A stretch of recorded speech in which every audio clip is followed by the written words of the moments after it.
Price comparison करें तो India की बहुत गाड़ियाँ बहुत सस्ती और मुनासिब कीमत पर होती हैं। अगर हम फॉर्च्यूनर की ही बात कर लें, फॉर्च्यूनर यहाँ पर देखें लाहौर में हमें तकरीबन 1.5 करोड़ की मिल रही होगी और इंडिया में जो है वो 50 लाख की गाड़ी है फॉर्च्यूनर। तो आप खुद ही देख लें कि पाकिस्तान और इंडिया का वैसे ही कोई कंपैरिजन नहीं है। ठीक है, हमारे यहाँ ये है कि मोस्टली जो बाहर की कार्स ही इस्तेमाल होती हैं और लोकल मैन्युफैक्चरिंग अगर कोई हो भी तो बाहर वाले इतने स्ट्रॉन्ग हैं कि उसको कामयाब ही नहीं होने दिया जाता। अस्सलाम वालेकुम दोस्तों, एक मरतबा फिर आपकी खिदमत में हाजिर है। दोस्तों, आज की जो वीडियो वो बुनियादी तौर पे कंपैरिजन है पाकिस्तान में और भारत में। अपनी इलेक्ट्रिक कार जो है वो पहली वो मुतारफ़ करवा दी है। पाकिस्तान ने 14 अगस्त को करवाई और भारत ने जो है वो 15 अगस्त को इलेक्ट्रिक कार मुतारफ़ करवाई। तो आज का जो हमारा सवाल है वो ये है कि किसकी टेक्नोलॉजी है वो जो ज़्यादा अच्छी होगी और किसकी टेक्नोलॉजी जो है वो मुनासिब होगी। तो ये लोगों से जानेंगे कि किसकी कार के अंदर फ़ीचर जो है उनके मुताबिक ज़्यादा अच्छे होंगे और किन की कार के अंदर फ़ीचर जो है मुनासिब होंगे। तो चलते हैं लोगों की तरफ। अस्सलाम वालेकुम जी। वालेकुम अस्सलाम। क्या हाल चाल है? शुक्र, आप सुना। क्या नाम है आपका? चौधरी उमर जी। उमर चौधरी। उमर चौधरी। अच्छा उमर भाई, एक तो आपने कैमरे की तरफ देखना है और दूसरा मुझे आपने ये बताना है कि पाकिस्तान ने भी अपनी इलेक्ट्रिक कार बना दी है और इंडिया ने भी बना दी, इंट्रोड्यूस करवा दी है। पाकिस्तान ने 14 अगस्त को और इंडिया ने 15 अगस्त को। तो आपको क्या लगता है कि टेक्निकली, क्योंकि टेक्नोलॉजी के हवाले से बात होनी है, तो किसकी कार जो है वो ज़्यादा बेहतर होगी और फीचर किसके पास अच्छे होंगे? दोनों की बेहतर होगी। दोनों की बेहतर होगी। देखिए, उन्होंने अपनी स्ट्रेटजी के मुताबिक अच्छी बनाई होगी, हमने अपनी स्ट्रेटजी के मुताबिक अच्छी बनाई। ठीक हो, लेकिन हमारे पास भी बेस्ट इंजीनियर्स हैं, उनके पास भी बेस्ट इंजीनियर। ठीक है, लेकिन टेक्नोलॉजी के अंदर आपको क्या लगता है, पाकिस्तान ज़्यादा आगे या भारत ज़्यादा आगे? पाकिस्तान बहुत पीछे। अस्सलाम वालेकुम जी। वालेकुम अस्सलाम। क्या हाल चाल? मैं ठीक, आप कैसे हैं? अच्छा, सबसे पहले तो वैसे आपका तारुफ करवाने की ज़रूरत तो नहीं है। यूट्यूबर्स जितने भी हैं और जो यूट्यूब देखने वाले हैं वो सब जानते हैं मिस सना अमजद को, और किसी तारुफ का मोहताज नहीं है। और लकीली आज हमारे साथ है तो इनसे बात होगी। बड़ी ग्रिप भी है इस टॉपिक पे इनकी। तो मैं मुझे ये बताएं कि 14 अगस्त को पाकिस्तान ने और 15 अगस्त को भारत ने अपनी इलेक्ट्रिक कार जो है वो लॉन्च कर दी है। अब टेक्निकली आपको क्या लगता है कि किसकी कार के अंदर फ़ीचर ज़्यादा अच्छे होंगे और किसकी टेक्नोलॉजी ज़्यादा बेहतर होगी? ये तो सबको पता है, डेफिनेटली इंडिया की ज़्यादा बेहतर होगी। अच्छा, ये मतलब एक तो खुशाइंद बात है कि एटलीस्ट पाकिस्तान ने एफर्ट की और हम मुकाबले में आए। जिस तरह बड़ी चीज़ों में आजकल हम मुकाबले में आ रहे हैं, चाहे स्पोर्ट्स से, और ये इसकी शुरुआत क्रिकेट से हुई। ये क्या रीज़न है कि हम टेक्निकली उनसे बहुत पीछे जा रहे हैं?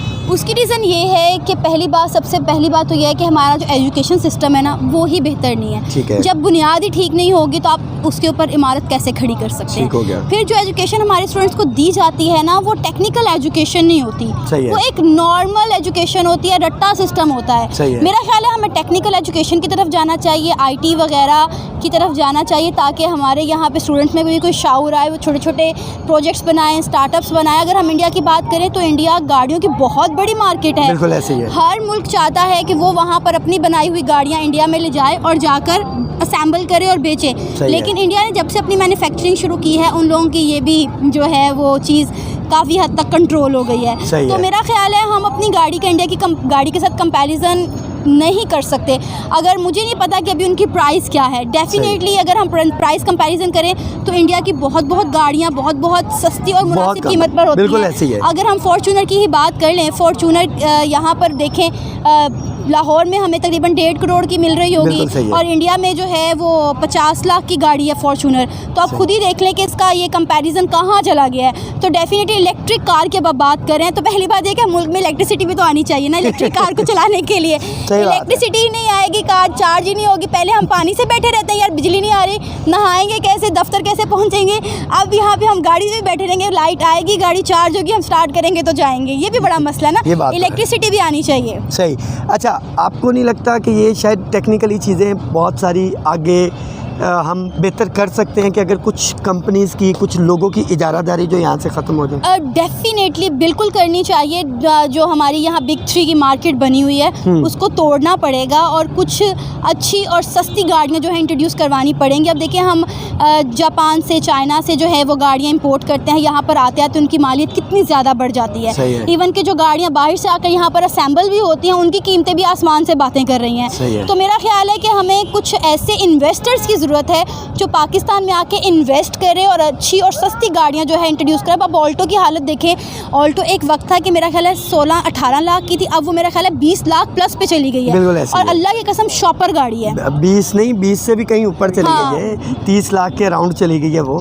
तो ये चीज़ें आपकी बिल्कुल ठीक हैं। तो क्या हमें भारत से कोई अगर हेल्प इन अ सेंस कि एक दूसरे के साथ चीज़ें प्रोजेक्ट करने से चीज़ें बनती हैं, तो क्या लेने में कोई यार महसूस नहीं, करनी चाहिए? बिल्कुल भी नहीं। मेरा ख्याल है वो याद है एक कॉल है कि आप इल्म हासिल करो चाहे आपको चीन क्यों ना चीन जाना क्यों पड़े, ना हमें तो जाना। सिर्फ बॉर्डर ये पार जाना हदीस है। है। हाँ, हमें तो सिर्फ बॉर्डर पार जाना है। तो अगर बॉर्डर पार जाके अगर आपकी कोई इंप्रूवमेंट होती, देखें बात सुने, बहुत अरसा हो गया हमारी इंडिया के साथ ट्रेड बंद है ड्यू टू इमरान खान साहब, सही। और ट्रेड भी हमने बंद की थी, इंडिया ने बंद नहीं की थी। सही है। अगर बॉर्डर खुल जाते हैं, वहाँ के लोग यहाँ आते हैं, यहाँ के लोग वहाँ जाते हैं, इन्वेस्टर जो हैं एक दूसरे में इन्वेस्ट करते हैं, चले आप इंडिया से कुछ सीख ही लें, सही है। कुछ सीख लें। मेरा ख्याल है ये अब वो दौर नहीं रहा कि हम दुश्मनियाँ निभाएं, हमें जो अपनी अना को मार कर दोस्ती का हाथ बढ़ाना पड़ेगा। आई नो कश्मीर का एक मसला कश्मीर है, का मसला वो अपनी जगह पे उसको हल करें, उसको हल करें, लेकिन हम अगर ये नहीं आज- कहते कि उसको बिल्कुल ही छोड़ दें, बिल्कुल। करें। हम कोई भी बात करते हैं तो पहली बात ये आती है कश्मीर का क्या होगा। तो कश्मीर का मसला है वो बड़े सालों से है और वो रहेगा, और उसको हल होने में टाइम लगेगा, लेकिन आप तब तक अपने आप को देखें कि हम किस तरफ जा रहे हैं, अपनी सक्सेस पर काम करें, अपनी डेवलपमेंट पर काम करें। अब इंडिया ने 75वीं यौम आज़ादी पर एक टारगेट अचीव किया है नरेंद्र मोदी साहब ने कि हमने अगले 25 सालों में अपनी कंट्री को डेवलपिंग कंट्री से डेवलप्ड कंट्री बनाना है। ठीक है, तो डेफिनेटली उन्होंने अपने यूथ को एक टारगेट दे दिया। अभी ऑलरेडी उन्होंने 75वीं यौम आज़ादी पर अपने 75,000 स्टार्टअप्स जो हैं उसका टारगेट भी अचीव किया है। अब आप मुझे बताएं, हमने भी 75वीं यौम आज़ादी मनाई है, यहाँ पर तो मेरा ख्याल है किसी ने आके स्पीच भी नहीं की अच्छी सी। जी, वालेकुम अस्सलाम। क्या हाल चाल है? बिल्कुल ठीक ठाक, आप सुनाएं। अल्हम्दुलिल्लाह। क्या नाम है आपका? मेरा नाम अली रज़ा है। अच्छा अली भाई, मुझे ये बताएं कि पाकिस्तान ने भी अपने 75वें यौम आज़ादी पे और भारत ने भी इलेक्ट्रिक कार बना डाली है। अब आपको क्या लगता है कि टेक्निकली किसकी कार जो है उसमें ज़्यादा फीचर होंगे, ज़्यादा बेहतर बनाई गई है? देखें, बात यह है कि अगर ऑटोमोबाइल सेक्टर की बात की जाए तो पाकिस्तान और इंडिया का वैसे ही कोई कंपैरिजन नहीं है। ठीक है। हमारे यहाँ ये है कि मोस्टली जो बाहर की कार्स ही इस्तेमाल होती हैं और लोकल मैन्युफैक्चरिंग अगर कोई हो भी तो बाहर वाले इतने स्ट्रॉन्ग हैं कि उसको कामयाबी नहीं होने दिया जाता। इंडिया की अगर हम बात करें तो इंडिया में बहुत मतलब ज़बरदस्त किस्म की लोकल मैन्युफैक्चरिंग है, और एक तो मतलब प्राइस करेंसी का उनका डिफरेंस है, और दूसरा वहाँ पे जो प्राइसेस हैं वो वैसे भी कम है पाकिस्तान की निस्बत। तो ये है कि वहाँ पे अगर देखा जाए तो एक इंतहाई अफोर्डेबल प्राइस के अंदर बहुत अच्छी रीज़नेबल कार जो है, जिसे हम प्रॉपर फैमिली कार कह सकते हैं, वो आप इजीली मतलब जो है अवेल कर लेते हैं। लेकिन अगर हम पाकिस्तान की बात करें तो यहाँ पे अब 5 मिलियन, 6 मिलियन, 7 मिलियन ये मतलब एक आम जो रोड के ऊपर फिरने वाली कार है उसका रेट है। तो आपको अगर कुछ अच्छे फीचर्स चाहिए तो आपको 10 मिलियन या 10 मिलियन प्लस की गेम में जो है वो जाना पड़ेगा। तो ये है, ये प्राइस रेंज वो है जो हर बंदा अफोर्ड नहीं कर सकता। अभी मैं इलेक्ट्रिक कार की बात नहीं कर रहा, ये मैं वो बात कर रहा हूँ जो मतलब पेट्रोल फ्यूल से चलने वाली कार्स हैं। अगर हम इलेक्ट्रिक कार की बात करें तो ऑडी ने पाकिस्तान के अंदर एक ई-ट्रॉन लॉन्च की जिसकी स्टार्टिंग प्राइस जो है वो 2 करोड़ थी। और आपको पता है 2 करोड़ वो वाहिद प्राइस है जो एक आम बंदा या मतलब एक अच्छा बंदा भी जो खाता पीता हो वो भी नहीं इस चीज़ को अफोर्ड कर सकता। सुपर एलीट की बात कर लें। यस। तो बात ये है कि इंडिया बेसिकली टारगेट कर रहा है अपनी मतलब मीडियोकर पब्लिक को, एक ऐसी पब्लिक जो मतलब एक अच्छी इनकम कमाती है, कहीं जॉब करती है और एक अपने घर का सर्कल चलाती है। लेकिन पाकिस्तान में अगर बात की जाए तो पाकिस्तान में जो बंदा 1 लाख या 2 लाख की जॉब कर रहा है वो मेहरान कार भी नहीं रख सकता। अब तो नहीं रख सकता। हाँ, उसकी वजह ये है कि यहाँ पे एक तो मतलब फ्यूल प्राइस बहुत ज़्यादा है, दूसरा कार की वैसे ही प्राइस बहुत ज़्यादा है, तो अफोर्डेबिलिटी जो है वो बहुत ज़्यादा मुश्किल है। तो बात अगर की जाए इंडिया और पाकिस्तान की तो मतलब आपके क्वेश्चन को मैं सेकंड करूँगा कि कोई कंपैरिजन बनता ही नहीं है।